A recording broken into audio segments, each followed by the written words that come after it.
saan ka nang galing, kung saan ang patutunguhan, may dahilan kahit di mo ito alam. Ano kaya ang iyong gagawin?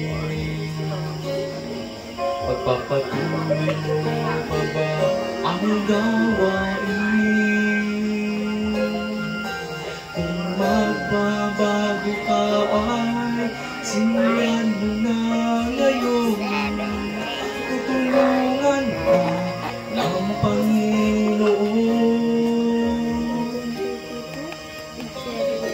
Lumapit sa Kanya,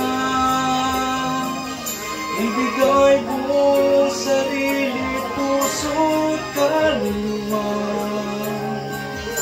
Huwag nang maghintay pa, ngayon mo ito gawin.